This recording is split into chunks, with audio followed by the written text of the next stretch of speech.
From Redox and Healthcare Strategy Bullpen, welcome to Diagnosing Healthtech.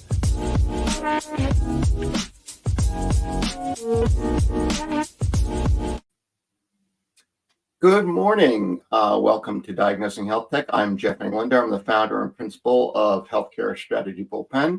It is my pleasure to welcome you. I am joined by Elizabeth Ojo. Elizabeth is a licensed pharmacist who has extensive experience implementing electronic medical records. Elizabeth, welcome. Hey, Jeff. It's nice to see you again. Nice to meet Ben as well. And hi to the audience. Checking in from Atlanta. So everybody, it has been quite a couple weeks in healthcare. As the old Chinese proverb goes, may you live in interesting times. So it is my pleasure to welcome Ben Reigle, CEO of Tarpon Health. Ben is the host of the My Good Friends podcast. He's a 20-year veteran of the revenue cycle management industry. He also hosts the Revenue Cycle Leaders Forum. It's a twice annual conference for revenue cycle leaders. He had 30 VPs of revenue cycle, I believe, last year. Extensive contacts in the industry, as well as a career of his own in revenue cycle. So good morning, Ben. Well, thank you. It's very kind of you. Good to be here. So Ben, tell us a little bit about what you do at Tarpon and how you came to go from being kind of a revenue cycle leader yourself to bringing these communities together. Yeah, I would say that over the last 8+ years, I was a consultant forever. So I was like consultant operator forever. The last 8 years or so, I left that world. I actually didn't know what I was going to do, but I knew I was good at gathering people and and I was interested in like having real conversations. And so I think I ultimately ended up being just like really good community builder, and didn't know that there's a thing, if I was honest, or I could make a living off of that, but done that in a couple different formats. And out of my Leaders Forum community, which is really like, I would say, a group of innovators and risk takers, mostly VPs of RevCycle at big places, that came our Tarpon Health, which is really focused on another level of community of helping groups that are trying to internally create automation capability. And really sharing information, we have like an automation library, like sharing those, and it's a membership level at an organization, level, but sharing everything with each other, trying to help each other get further along. That's focused in automation, started in RevCycle, but honestly, that's, started some branch in other places. RevCycle is just the easiest to start in. So I have a probably unique background in that I've been a provider, I've been a VP of RevCycle, I've been a consultant, I've been on the other side where I've been a vendor, I've been selling into so I have kind of like a probably unique network. I'm close with vendors, I'm close with VPs of RevCycle and RevCycle leaders, and then out of that came a podcast, which I would have never thought I would have done. So like all those things are just like things that kind of happen, right, as life goes. So I don't know, hopefully that makes sense. It does, and I know the feeling about the podcast a little bit. So, but it's been a lot of fun. Get to talk to great people like yourself, work with great people like David and Elizabeth and Abby in the background. So, for those who might be a little less familiar with what happened or what the mechanics, what happened with the changed ransomware attack, can you kind of give a brief synopsis of what happened and then why it's impacting all of the things in the back end, so to speak? How it's kind of gumming up the payment and functions. Yeah, and to be preface this, I'm a RevCycle guy, so Elizabeth, you can talk about the pharmacy piece, but I can only speak to that. I was actually on vacation in the Galapagos for this lifetime trip when this happened. I got back and, people are like, oh, there was a breach. And honestly, I didn't even think much about it. I just thought, oh, that sucks. It's like, that's not good. It happens these days, right? It's not right. It's like, okay, that sucks. I'm I'm sure it's fine. Like they're a big company. And then it started to, I got an email while I was gone. One of my leaders said, "Hey, can you pull together a town hall or something?" I did these town halls in the pandemic just by chance. I didn't know what else to do. It's like, it was kind of a therapy session, honestly, for VPs of RevCycle. But it ended up like, I was like, oh, that's weird. Like, man, maybe this is a bigger issue than I would have thought. And then started to talk to more people. And then Tuesday of last week, I decided let's put together a town hall. On Wednesday, I had 45 health systems and like 55 people join. Literally within 24 hours of saying, let's do a town hall. And then it was like, oh, like we got groups that are holding $2.5 billion in claims. Wow. They can't get the claims out, you know? And so, and I think like Change didn't really know what to do. I mean, I think at some point it's such a bad, because I think I would like talk through this a little bit. At first you're thinking it's just a data breach and they've gotten data and they're holding it ransom, right? Like, okay, that's right. Then we started to get word Thursday of last week. I had a friend call me like Thursday morning and he talked to I would say an insider at Change that was high up. And it started to come out that like they could not access their laptops and that they didn't just like get data, which was a problem. They got patient data. The problem actually was that the hackers got in and they got what they call root admin access, is what we surmise. And then the access can do anything, can delete code. And that's actually what they did. Now, that's not been totally confirmed, but that is definitely what we suspect, that they affected specifically systems that they probably found a lot of data behind. They probably didn't know what they were doing per se, right? Like they probably ultimately didn't know like the different systems. They wouldn't know what a clearinghouse is. So this is the biggest impact for RevCycle. But my guess is what they found is like, holy crap, there's a ton of data behind this, whatever this application is, because a clearinghouse would have more data than almost anything. And they probably were like, let's go in and take that information, but then let's just damage stuff as we go. So that was the moment where that was my, can we swear on this podcast? That was my oh crap moment. So I was like, oh my God, like I got to call people right away. I couldn't put that on, LinkedIn, but I was like, I got to call people right away, because Wednesday's conversation last week was around what should we do in the interim while they get their stuff back together. Right. But as we started to like get on the call, here's a couple other, tips that were started, like tip the tipping point of like what was happening was one of our people leaders was like, my rep called me and was asking me like what my claim volume was and like questions that he should know the answer to. And then we were available to him fairly easily, correct? Right. You should just be like, well, you should know my claim volume. What the frig are you asking me? So it was one of those situations where you're like, why are you asking me these questions? And then someone else said, well, this morning they moved from daily updates to like weekly updates. And that was like, it was like, oh, this isn't a problem that's going to get solved in 2 weeks. This is a problem that is months away, if not never getting solved. And then I got the call Thursday morning, and then I started to confirm some of that with people. And because really like Wednesday, it was like, well, should we move to a new clearinghouse? Like that's a lot of work, right? Like that's not easy. And just, I can talk about what a clearinghouse is if people need it, but it's basically like how claims get intermediary for claims to get to different payers, hundreds and thousands of different payers, right? And it's also a payment system of like how payments come back electronically.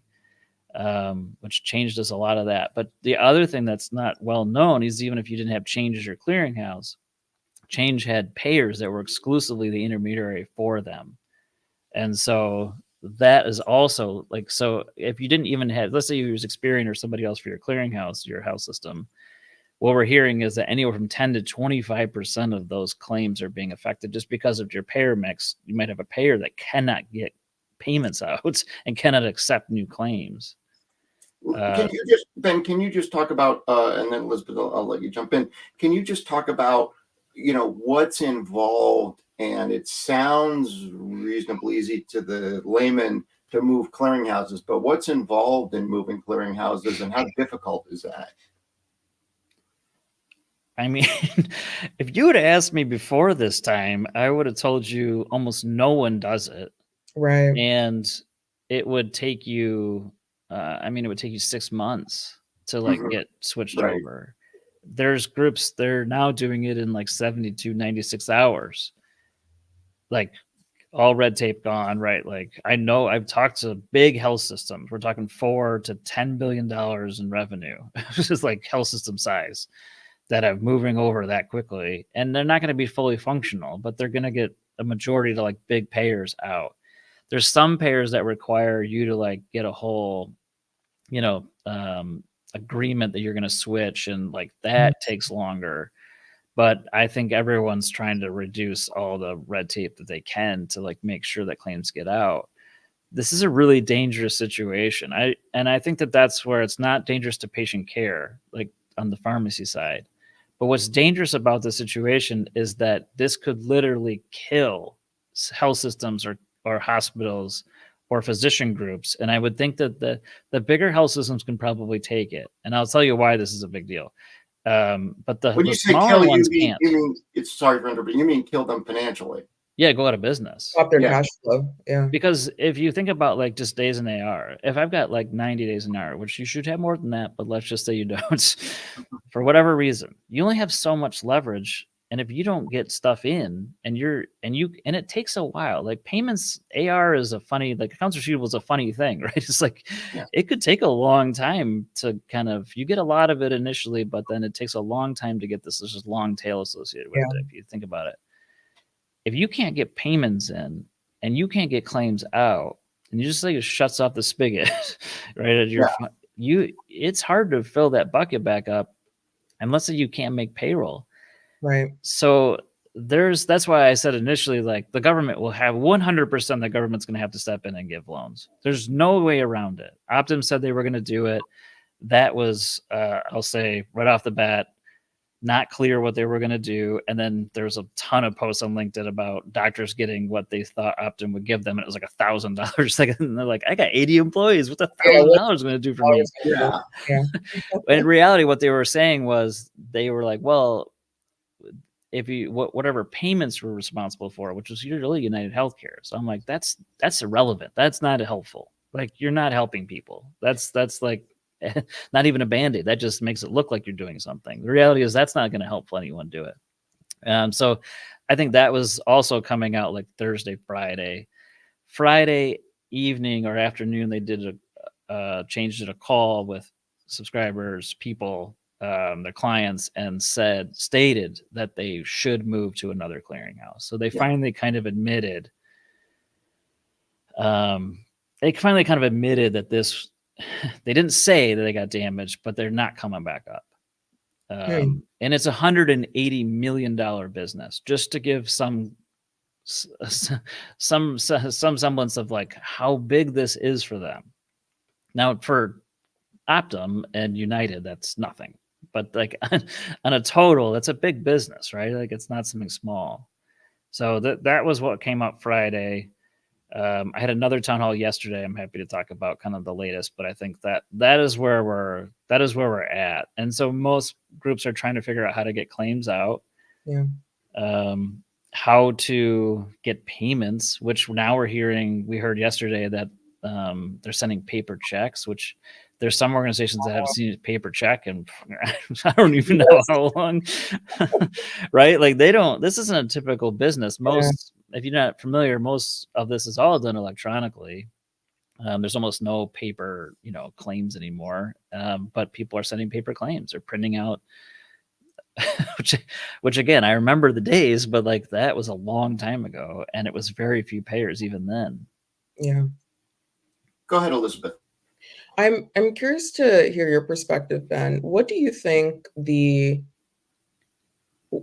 do you think that this was something that was basically inevitable to happen, right? Because in this, in the healthcare space, there's only a certain number of clearinghouses. They all process a bunch of data. We know cybersecurity is a huge deal. Do you feel as if this was going to happen at some point or another? No, I don't, only because unless Black Cat had like a someone that knew healthcare rev cycle in their group that was helping them figure out what to target. My guess is they had no idea what they stumbled upon. Really? My guess is they just kept, they're just kept triggering different ones and like, oh, this one looks like a big company, and then, like I said, they probably got in there and they were like, holy crap, what is all this data? Yeah. Like, so they probably didn't have any idea. Now, I will say they probably do now. And if I were the other clearinghouses, I would be scared to death. Right. Because Right. absolutely, if I was them, now it looks like they're disorganized. So I think maybe that initial threat from that group is gone, but other people will get the idea. I mean, a dozen of them probably replaced this one, right? That is just disbanded. So for these physician groups, for these hospitals that rely on Change Healthcare or one other clearinghouse, what do you think the lessons learned are going to be for these groups, that you can't put all your eggs in one basket? Is it even possible to maintain operations with more than one clearinghouse? I'm really curious to know what your take on that is. Like, how are provider groups going to continue to protect themselves from attacks like this in the future? It's a great question on so many levels, because I don't know if there's an easy answer. Certainly, I think, yes, they're all thinking about it. It was going to be we were talking about like what would we talk about the next time we get together in a town hall, and like that was going to be a major topic of like, how do we go forward from here? Okay, initially getting claims out, that's the primary, but like, how do you protect yourself in the future of this happening again? I think that there's going to be all those are going to be on the table of like, do I maintain a backup? Right. Have a secondary contract somewhere. Yeah, absolutely. Like, and then I think there's also this idea that a friend of mine and I have been talking about, do you create kind of a company that is figuring out which clearinghouse to use at different times and using all of them, and they're just the intermediary, because then it's like somewhat protects you from like, well, that one's not working, let's use these, or that one's down, or something happened here. Right. My guess is that actually to me is like probably the most viable idea, just because then you're not beholden to, because the previous things are like, oh, they're 3, 5 year, 10-year contracts you're doing. And I'm like, no one's should be signing a 3-year anything, because even it came up yesterday. Groups are worried like, well, can we break our contract with?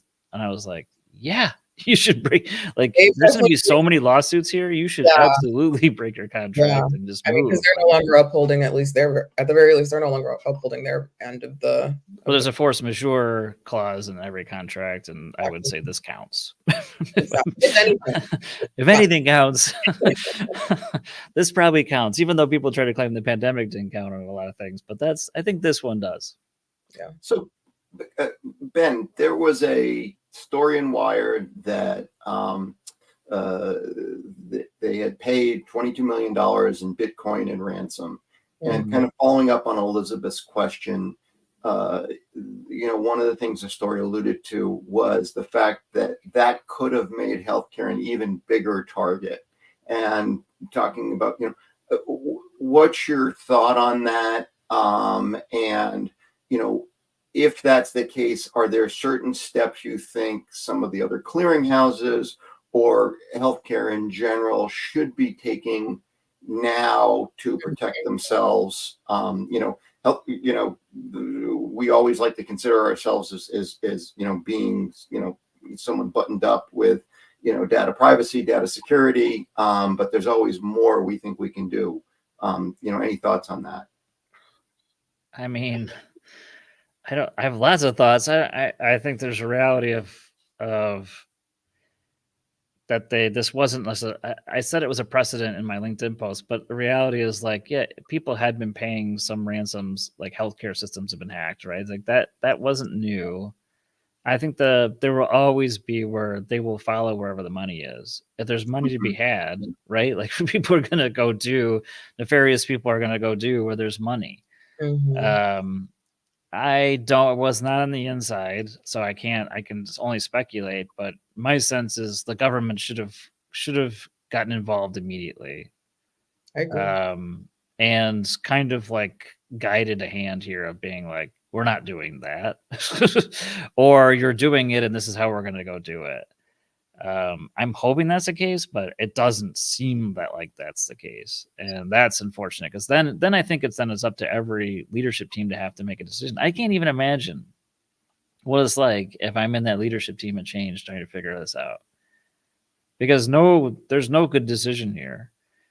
And what's crazy about the situation is like they had 6 terabytes of information. Apparently, as there was a post on the dark web that's now been pretty made famous that they told them they had 6 terabytes of information, patient data. Here, in theory, social security numbers, right? Yeah. That should be initially. That's your number one priority. And I'm like, that's like secondary.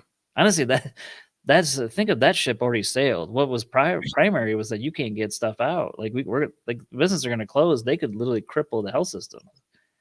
Not just from financially, like there's a pharmacy issue. There's lots of other things you could tap into that could just cripple people.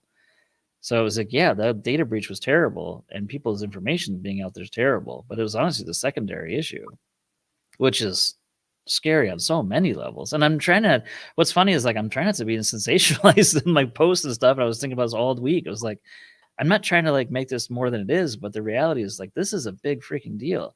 Yeah. Imagine if they got into Epic. Yeah. Like this is like tip of the iceberg. Like, what if they were able to get into something else that had more connections? Elizabeth, you're a pharmacist. Can you kind of talk a little bit about what you see as the issues there and the claims and even potentially physical risk to people by what's going on? Yeah. So I like to think of, what is the end user experiencing, right? Who actually has to use the software. And a lot of my colleagues talk about endless queues, right, of claims that they're unable to submit or they're taking forever to submit and having to deal in real time, right, with patients who are incredibly frustrated that they're not able to receive that medication. So to Ben's point, we've had many industries grind to a halt because payments are not able to make it through. However, that pain is felt especially great in pharmacy, and I'm sure in other areas as well, where real-time adjudication is very important, right? In the pharmacy, we're used to being able to submit a claim, get the patient price, and get that reimbursement into the pharmacy literally in real time. In your doctor's office, maybe it takes a couple days or a couple weeks. That's different than the pharmacy. So, I've heard stories of, patients getting very irate right in the pharmacy and, potentially being a danger, right, to those around them because they're frustrated that they're unable to get their medication unless they pay actual cash for it. I would say that the larger effects that this has, right, it's just less trust from patients as a whole, right, in the safety of their patient data being held within these institutions, but also increased skeptics. Sorry, I can't think of the word. Skepticism. Skepticism, yeah. There we go. It's early. All right. It's early. It's fine. Skepticism, I would say, and just the average provider or the average consumer of healthcare products, because they're told all the time that they have to rely on this technology, but it's this very technology that is a very, very shiny target for all of these these cyber attacks. So Ben, can you talked a little bit, you alluded to the government stepping in, I think with reference to the ransom payment. The government came out yesterday, I believe it was yesterday, and talked about some steps they're going to take. I've looked at your blog post and an analysis that you referenced there. Can you just kind of talk about what some of those steps are? And I think at the end it did talk about getting people to accept fax-based claims and paper checks. But what are some of the other steps they're recommending, and are they enough right now? No, it's terrible. It was like you sat in a room and were like, well, I guess what can we do that's not too much? Like, what are you doing? Like, yeah. So I will say that HS is limited because they can control and dictate a Medicare Advantage plans, right? So that's where they put the energy and target towards. They're basically like, hey, you had Medicare Advantage plans, you have to accept, paper claims, you have to do these things. We're gonna do some advanced payments if it's possible. But that is not gonna save some of these community hospitals, physician groups.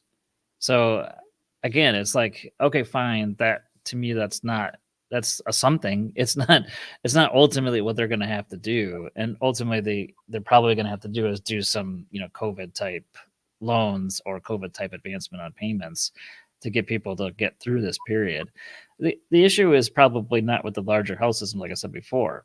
Yeah. They have enough reserves and they're big enough, and they're going to be a priority for every clearinghouse to get them going because they're just big, right? The challenge is if you're a smaller practice, or if you're just even a physician practice or a smaller community hospital. And the other thing probably not well known is that Optum is another piece of this, and Optum does a lot of controls. Like they might have all their rev cycle or all their functions with Optum. Like if I'm a physician office, which means they use Change as their clearinghouse and they use Optum, and I don't know what the options. You're not going to be number one on the list to switch to another vendor, nor are you going to have the ability to maybe even pull that off. You might not have the resources, especially these community hospitals, which I think no one's really talking about. Yeah. But that's where I would be. That's where my number one concern is probably for those, inner city, smaller hospitals trying to figure out how they're going to do this, and they might have limited resources, or the critical access that are out in rural America, which plays a role in all of this. They play a role in the health systems, but the physician groups are another bag of tricks. I don't even know. Yeah, no, I have to imagine that given right now, especially right at this moment, that's a very difficult political football in the sense of, bailing out hospitals. Where is that demarcation line between, maybe a small rural hospital and who deserves it, and being seen as a government that wants to, bail out hospitals which have been, doing well, and then not doing that. And that's a very difficult question. Elizabeth, did you have another question? No, I think we did have a question in the comments though. Go ahead, David. Did you want to throw up a question? Or maybe even a suggestion from Christina, which I thought was pretty good. Where she said, perhaps the insurers should be required to send payments based off past AR or payments with the provider, which is certainly a way that we could move forward with estimating, right? But I think to Ben's point, that's always going to favor the larger organizations first, or they're always going to be the first priority as they have the bigger numbers right behind them. Well, if insurers did this, that would probably actually solve the problem for the interim. The problem is most of those insurers are going to say that's not our responsibility. Right? They're like, if I'm Blue Cross, and let's say Blue Cross of Illinois, okay, these are my claims, but I'm not the one who, this isn't my issue. Mm-hmm. So you're asking them then to give up payments or give up cash, which in their world, cash is used for interest, right? That's kind of their whole thing, right? So they have the funds, but my guess is that they'd have to have some push from someone else to make it happen. Government, yeah. These incentivized in some way. Exactly. They've never been altruistic. I'm going to be honest. It's not like some altruistic charity. Even the nonprofits and the blues, so those guys have never shown that they've done that. So why would they start now? I guess, and I'm pessimistic on it because I've never seen them do something like it. I think you're realistic. Maybe. So Ben, how one of the things that in our pre conference you talked about was thinking about the government stepping in, taking action. If we're looking 6 months down the road, or would it take even more than that? How do we see this kind of resolving in a realistic fashion? Do you think that you've talked about the government needing to step in, so maybe the government does end up making some loans to small, rural community hospitals, critical access hospitals, the smaller, unaffiliated practices. But as we start to get the system unlocked and start getting more cash flow, how does this play out, and where do you think the pieces all fall eventually? Well, I feel better today about the larger health systems getting recovery and being able to not have to take a loan. So I do think that, but like I said earlier, I think that the smaller hospitals, smaller physician groups, they're going to need something to kind of get through this, as the companies are going to, the other clearinghouses are going to be able to move them, over the next 6 months for sure. How I see it playing out, I think there's going to be a lot of work involved with trying to clean this up.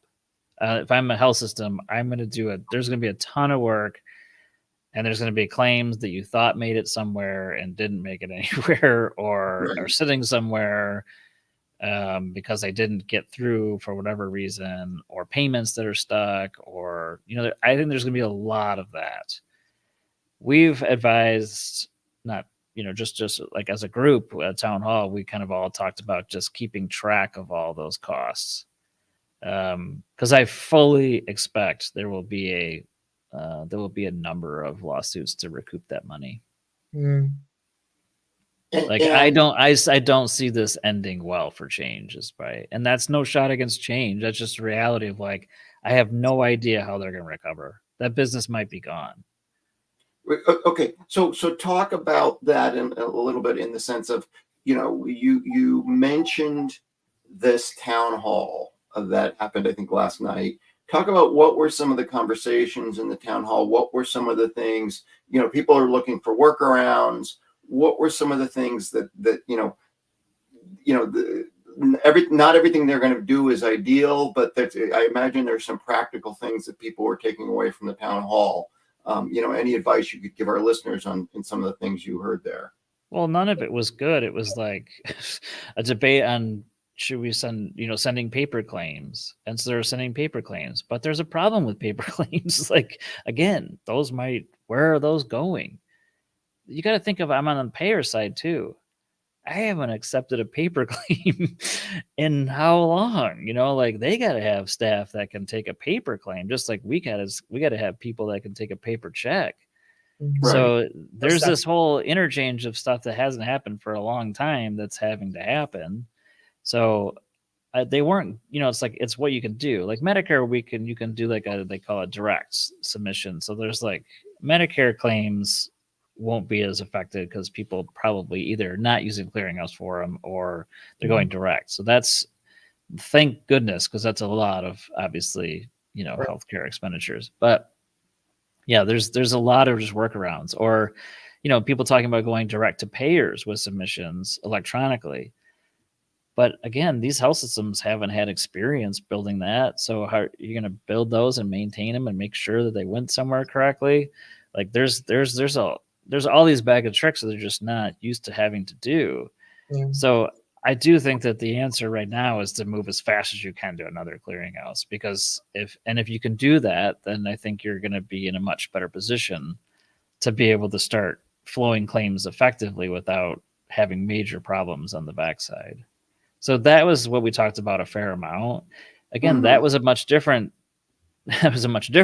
topic than or sentiment than the Wednesday before, because before it was like, well, maybe this will come back in a couple of weeks. So what should we do? Because there was this up in the air, which is, and I'm not faulting Change. I think it's just reality of the situation. They probably should have been a little clearer up front. Like, this is not coming back anytime soon. You've got to make moves to like get to something else. And they did not do that. And, but again, I wasn't the inside. Maybe they thought they could save it. Like, I don't know the answer, but certainly not giving that information, quickly, probably, just delayed people's ability to kind of make a decision. Because again, this is a painful thing. No one wants to switch a freaking clearinghouse. It's awful. So like, that's the other thing, is like, no one wants to do that. So the reality is, like, if it's a 2-week issue, let's ride it out. That's why when I got back from vacation, I'm like, oh, let's solve this, even if it's not working right now. Right. This has to be a couple day issue, because you got breached. Okay, you put things in place to like make it so you can't get done again, and that clearly is not what happened. Yeah, so we were talking about this. To me, it sounds like a couple of things. In terms of lesson learned, or one is be as transparent as possible. With your customers, be as proactive as possible, as quickly as possible. With your customers, and I think those are at least two takeaways. Any other takeaways you have from talking to your kind of roundtables and clients? Yeah, and again, I want to preface this. I'm not saying that anybody else wouldn't have the same issue. I think we were getting lots of mixed messages where it would be a rep talked to a health system and told them this, and then we get together and be like, they told you what? Like, okay, like that doesn't add up to what we heard. Then you're trying to be like, well, what did you hear? And then, well, we were on this call with that changed it, and they did, they talked about this, and I'm like, what is like, and it's not again, I don't think it's egregious. I don't think it's on purpose. I just think the reality is like they're probably, they're scrambling too. So that is something where it's like lesson learned of like, have a very clear, do not let anyone else talk. Here's what we have to do. Here's what you should be doing. And I think there's part of this is just trying to save the business.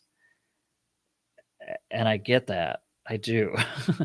Like if you're trying to save the business and you don't want to give up $180 million of business, which I'm sure they don't, like at some point you got to be like, but then when you can't salvage it, or you can't, you have to make the other call. I also know for a fact, I'm sure pharmacy was a priority. So I also want to, say that like they had to make pharmacy the priority to get to a point where they could get scripts through and get what Elizabeth was talking about earlier. I do understand that. It was clinical in nature. That's going to get priority. I know I have one other question, Elizabeth. I want to ask, did you have another question you wanted to ask, Elizabeth, or?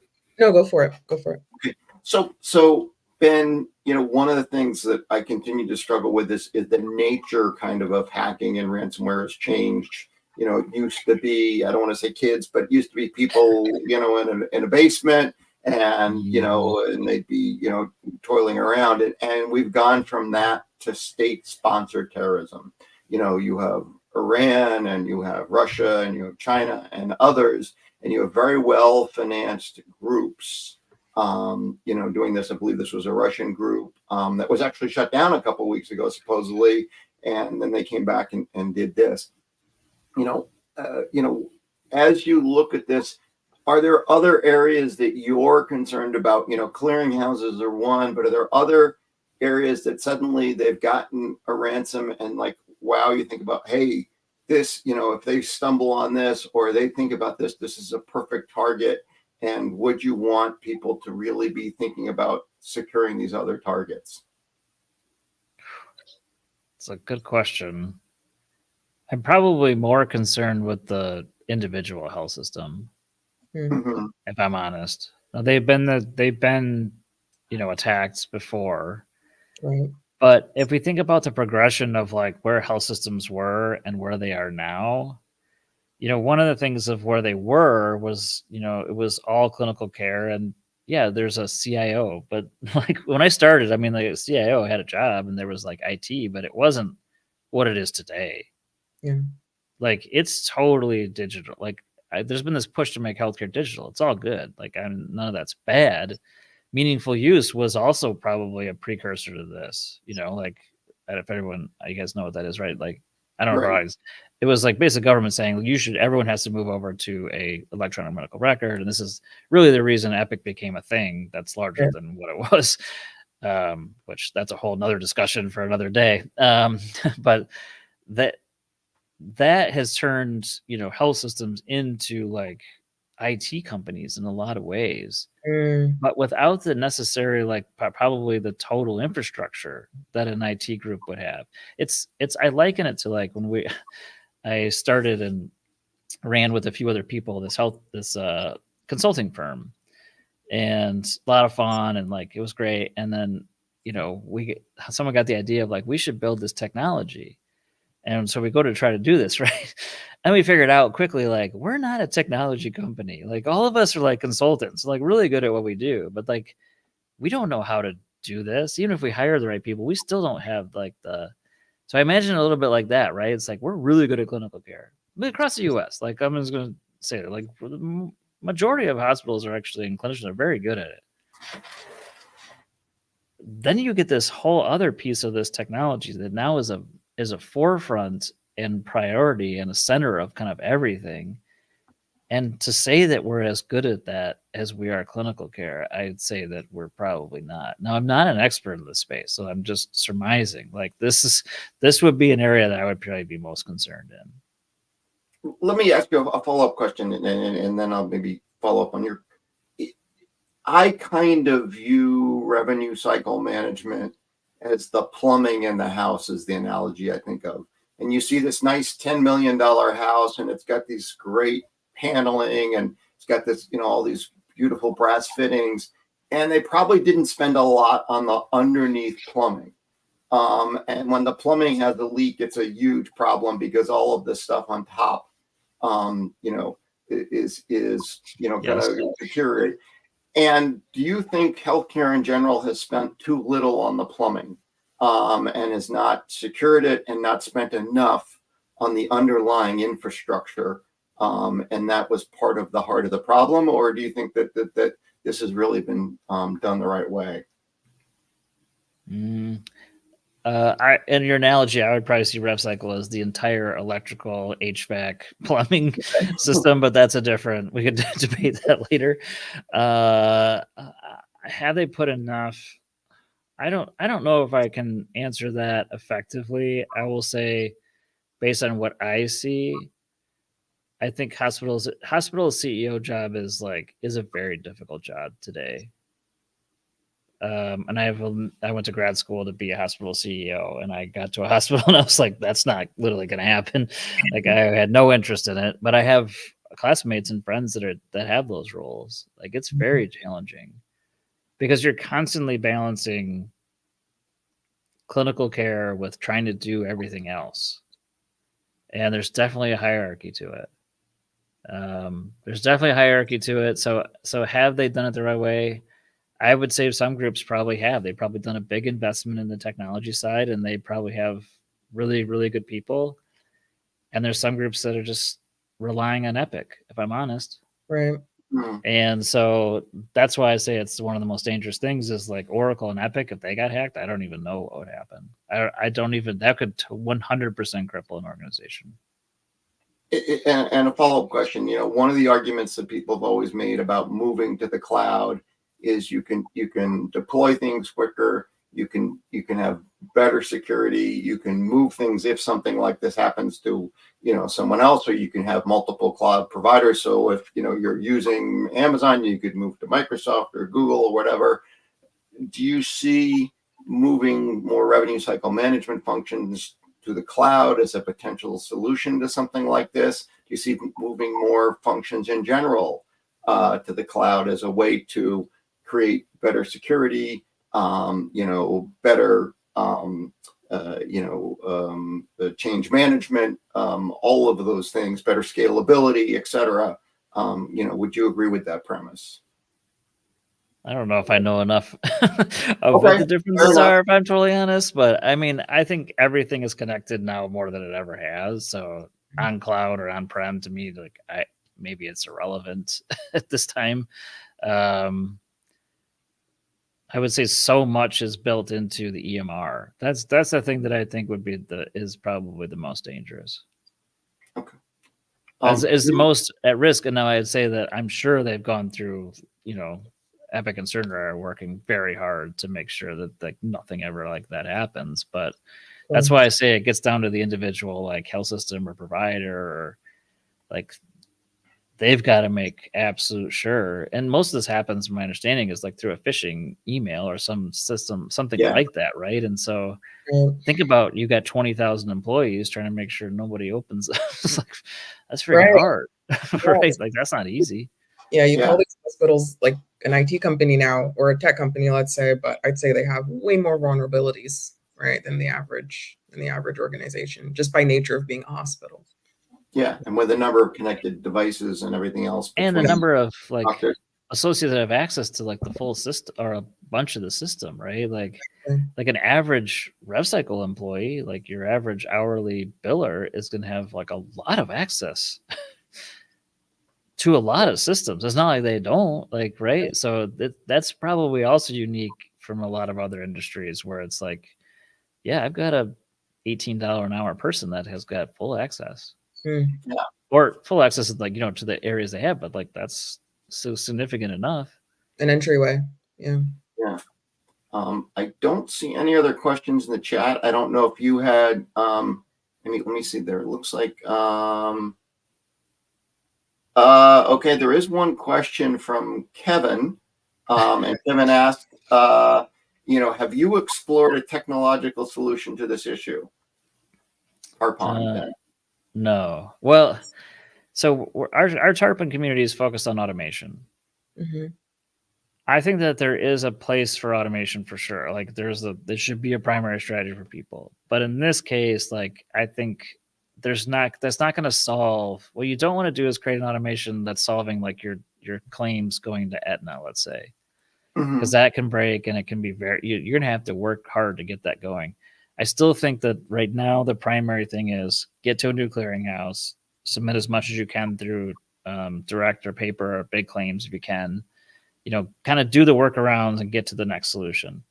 Where I think automation is going to come in, honestly, is what you talked about before about the 6-month thing of like, what does it look like 6 months from now? I'm like, there's going to be a lot of cleanup.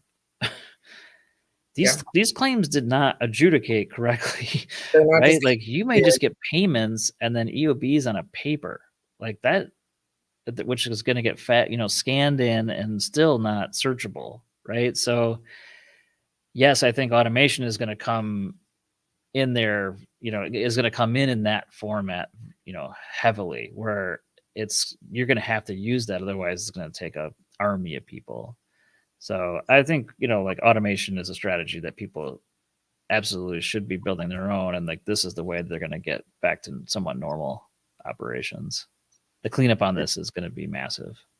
Yeah, no, I think we might have to revisit this, and we might have to ask you to implore you to be back in a couple months, but we really do appreciate this. We really appreciate your time, and know you've been very busy with all that's going on. So thank you very much, Ben. I really appreciate it, and look forward to following your post on LinkedIn and following your podcast. Yeah, same here. Well, thanks, guys. Hopefully it was informative. It's just my opinions, but hopefully it was good.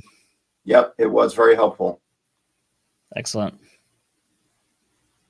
So with that, we're going to start to wrap it up. As I said, I'm Jeff Englander, the founder and principal of Healthcare Strategy Bullpen. We try to help providers and payers adapt and deploy healthcare technology to improve the lives of patients. We help healthcare innovators be more effective in deploying their technology within the healthcare ecosystem. We focus on 4 areas, really operationalizing data to maximize its analytical value, demonstrating the benefits of new applications enabled by healthcare tech, applying digital health to high-cost and chronic conditions, and engaging and managing the practical, cultural, and technological issues around social determinants of health. Please check out the RPM Market Landscape Report. You see the link there. It's on our website at healthcarebullpen.com under the podcast and webcast tab, or you can just check out the link. And our guest on the 21st will be Scott Giordano of Giordano AI Law. Scott was the former VP and General Counsel of Spirion, and he's going to talk more about cybersecurity and risk management, which I'm sure will still be a topic. So I'd like to thank you for that. Anyone who is going to be at HIMSS, please feel free to reach out to me on LinkedIn. I will be traveling to HIMSS. We'll be there Sunday through Thursday. So hopefully we'll get a chance to catch up. So thank you, everybody. And with that, I will turn it over to Elizabeth to close us out. Thanks, Jeff. Feel free to subscribe to the show, Diagnosing Healthtech, on every podcast platform, and also get weekly reminders for the live show by scanning the QR code that's on the screen to get weekly invites. Our show is also sponsored by Redox, the healthcare integration platform that specializes in the implementation of big data, AI, and cloud computing. From all of us here at Diagnosing Healthtech, thanks so much for watching, and we'll see you next week. Bye. Hey.